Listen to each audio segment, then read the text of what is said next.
So there's this new story coming out in the Western media about China, right? That at the Congress of the Chinese Communist Party, they escorted out the ex-president, right? So Hu Jintao, who, they're basically saying like he was purged or something. I'll just play the video and then break it down for you. Okay, this is the video from the Congress.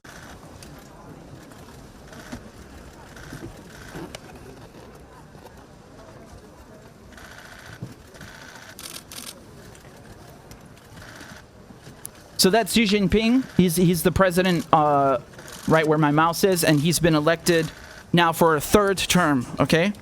And they're going bananas in the press, right? They're going bananas in the New York Times and all these Western outlets, and they're saying, oh man, like this guy, he's the biggest threat to the free world, and now he's like solidified his iron grip over China, and we have to be wary. China's the biggest threat. And you have all these people, these journalists, so-called journalists, news outlets, and intelligence officials, both sides of the Atlantic, so in the UK and the US, that are coming out in the last couple of weeks in like a choir, and saying the same thing. Oh, China's the biggest security threat. China's biggest threat to the free world, blah, blah, blah.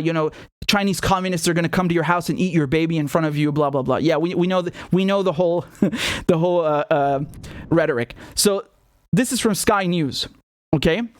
See, there's a focus on China this week because the 5-yearly Chinese Communist Party, CCP, so just CCP for short, the CCP Congress opens in Beijing on Tuesday, October 18th. And so they say Russia's brutal and illegal invasion of Ukraine, tearing up the accepted international order, right? You see how they always say order and not law because they don't care about the law? They're talking about Western hegemony. That's what this term means. International order means Western hegemony. Is rightly dominating the immediate foreign policy agenda of Western leaders. It is striking, however, how quickly their discussions switch to identifying another country, the People's Republic of China, as the, quote, biggest long-term threat to our economic and national security.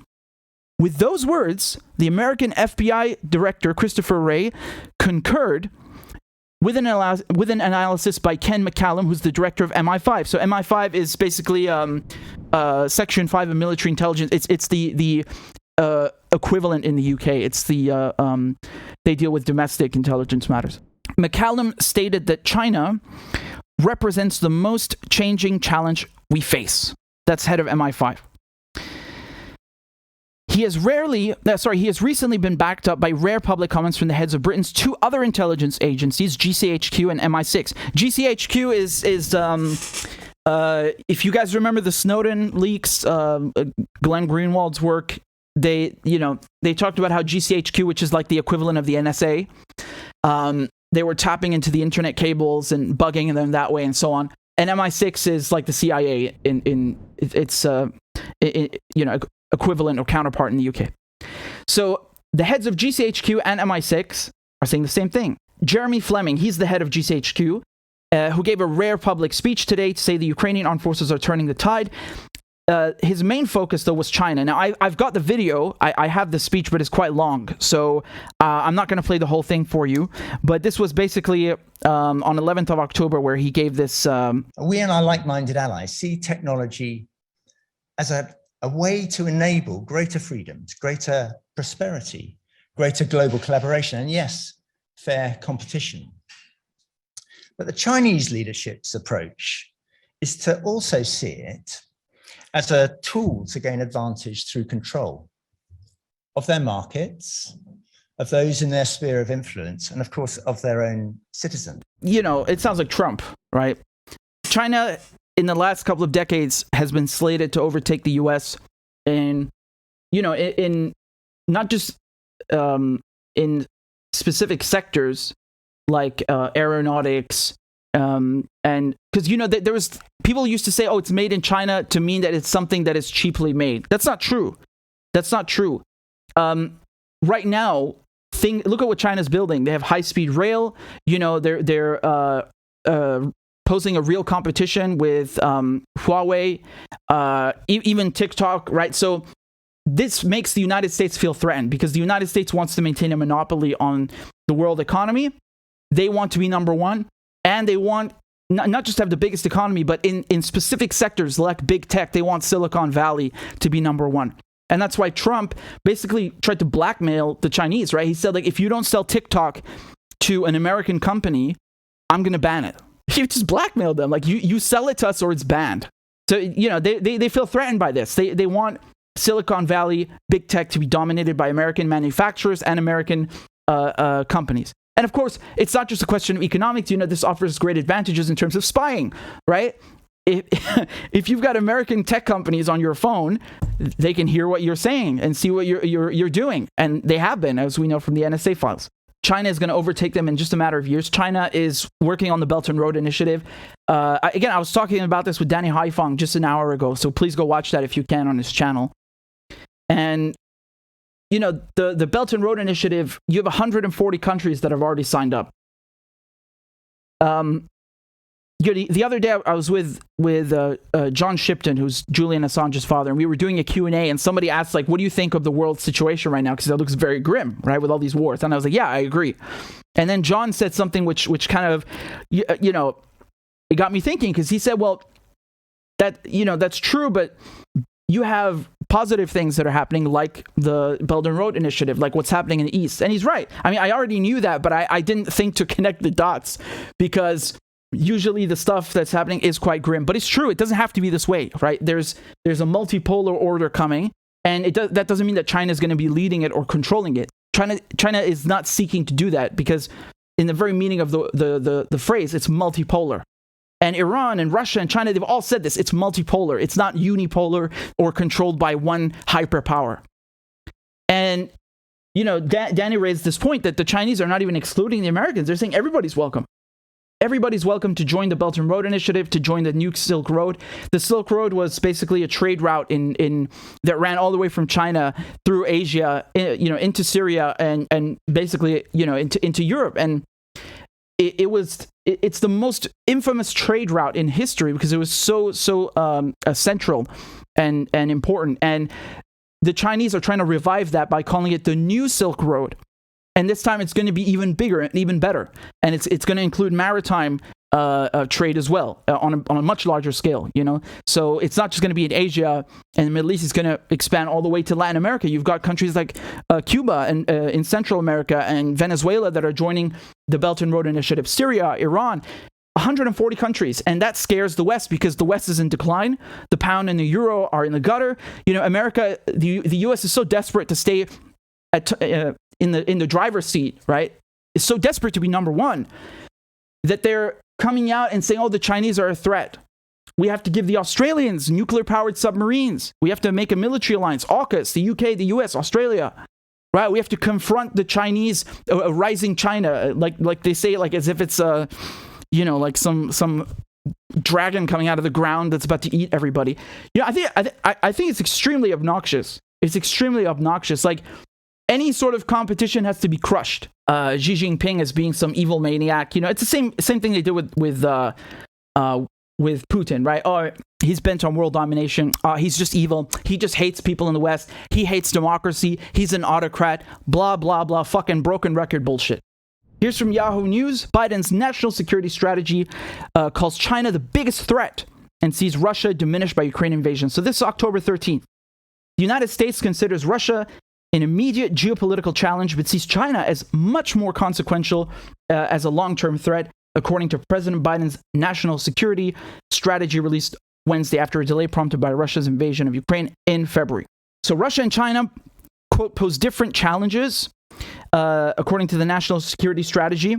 Russia poses an immediate threat to the free and open international system, recklessly flouting the basic laws of the international order today. See that term again, international order? They don't say law, order. Our order, Western order. Let me continue. While China, quote, by contrast, is the only competitor with both the intent to reshape the international order and increasingly the economic, diplomatic, military, and technological power to advance that objective. And guess what? It's better than yours or ours. I mean, Britain is part of that, right? Of course they want to reshape. Who the fuck wants to live under a jackboot of Western imperialism? That's been going on for centuries. No one wants that. The UK fought several opium wars with the Chinese. I'm not kidding. This is real. This is actual history. You had the Chinese who banned opium because you had, I think, 50 million people addicted at one point.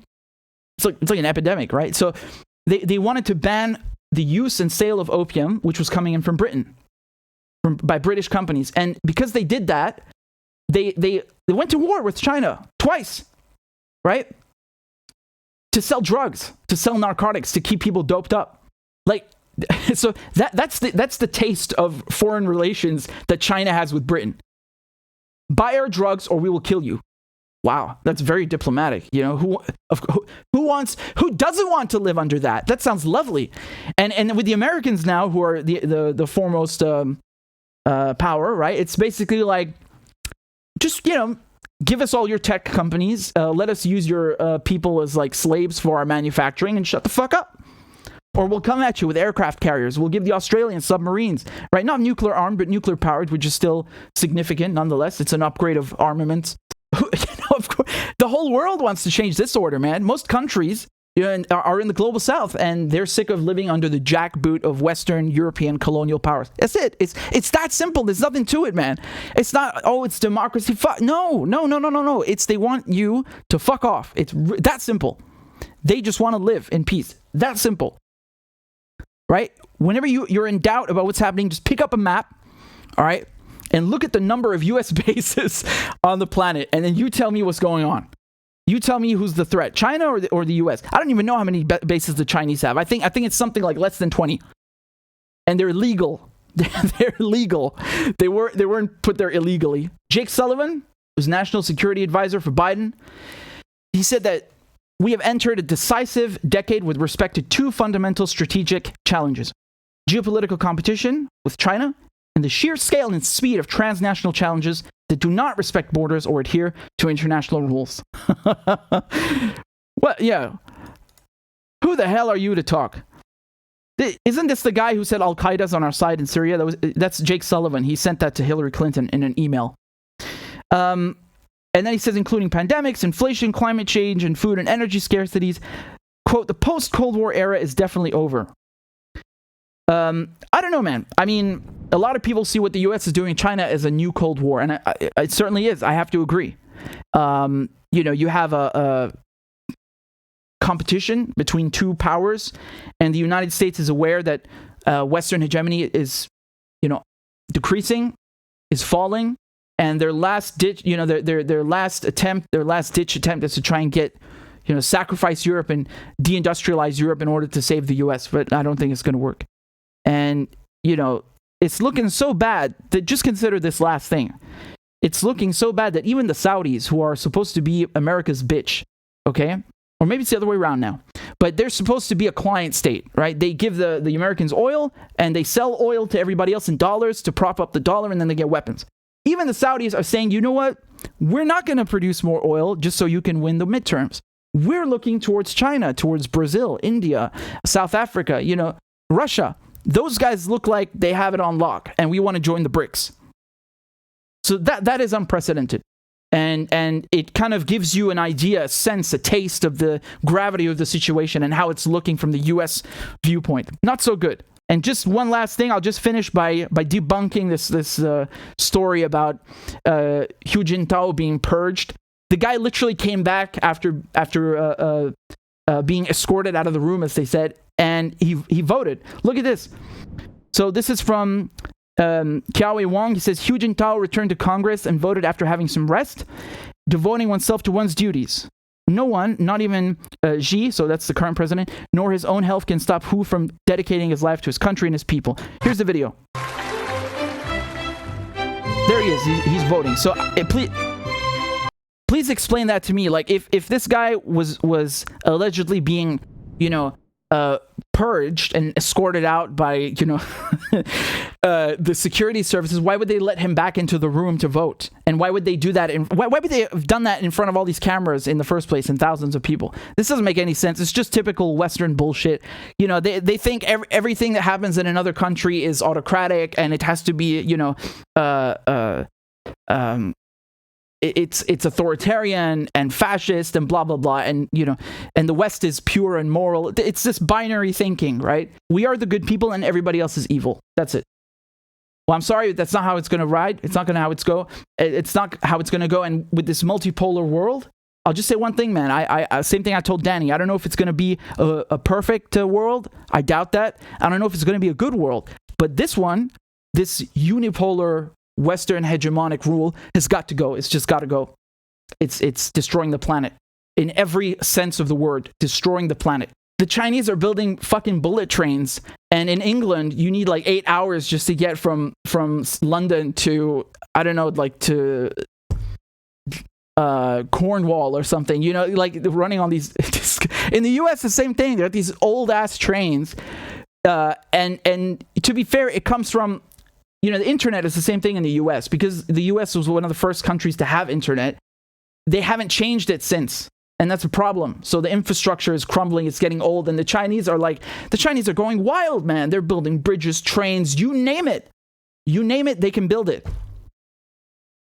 And that's why they're jealous. They're scared.